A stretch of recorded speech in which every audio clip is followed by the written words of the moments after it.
Thank you, Mr. Jeffries. Mr. Whitaker, thank you for your presence here today. This hearing is important because there are many Americans throughout the country who are confused.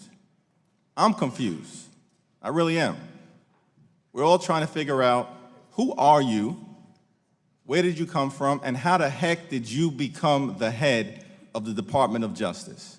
So hopefully you can help me work through this confusion. All right, well, Congressman, Mr. Whitaker, that was a statement, not a question. Okay. I assume you know the difference.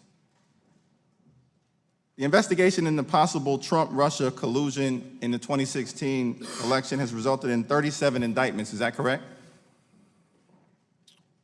I believe that number is correct, but most of those folks were Russian citizens.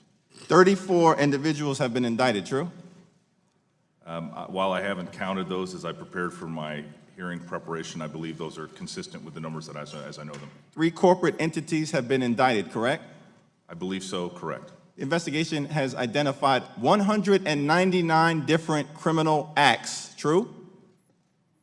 I haven't counted every indictment, but that sounds consistent with what I understand. There have been 7 guilty pleas, correct? Yes, there have been 7 guilty pleas. 4 people have already been sentenced to prison, true? I believe so, but I do not have this information in front of me, so to the extent that, I disagree with you, it's because these are facts. Understood, thank you. Trump's best friend, Roger Stone, was recently indicted for lying to Congress in connection with his possible involvement with WikiLeaks and Russian interference with the 2016 election, correct?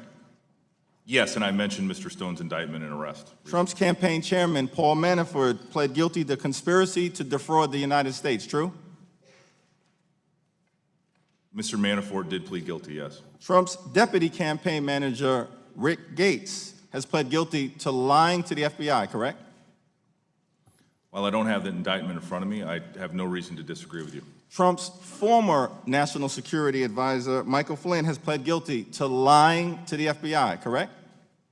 That is a true fact, yes. Trump's longtime personal attorney and consigliere, Michael Cohen, pled guilty to lying to Congress about the Trump real estate organization's Moscow project. Is that true? I believe that was one of the bases for his plea agreement. There were several other reasons that Mr. Cohen pled guilty. Trump's campaign foreign policy advisor, George Papadopoulos, has pled guilty to lying to federal investigators about his contacts with Russian agents during the 2016 campaign, true? While I'm sure there are many that would disagree with that title that you put on Mr. Papadopoulos, it is true that he has pled guilty, yes. So despite all of the evidence of criminal wrongdoing that has been uncovered, do you still believe that the Mueller investigation is a lynch mob? Congressman, can you tell me specifically where I said that? I'd be happy to. So in a tweet that you issued on August 6th of 2017, you made reference to a note to Trump's lawyer, do not cooperate with Mueller's lynch mob. You recall that?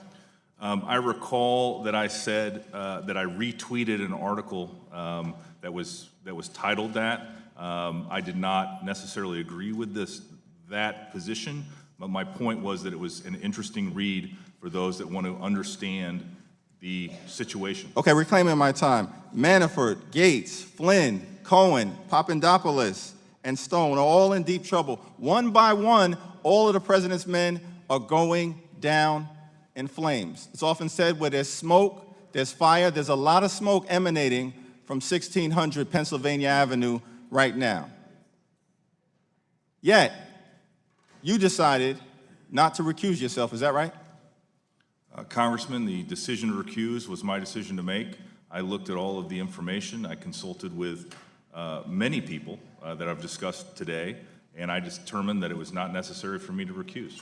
And Donald Trump considered the Sessions recusal to be a betrayal, is that right? Congressman, I have no idea as I sit here today what the president believed about General Sessions' recusal. Okay, so let's be clear. The investigation into Russia's attack on our democracy is not a witch hunt, it's not a fishing expedition, it's not a hoax, it's not a lynch mob, It's a national security imperative. The fact that people suggest otherwise comes dangerously close to providing aid and comfort to the enemy. In your final week, keep your hands off the Mueller investigation. I yield back.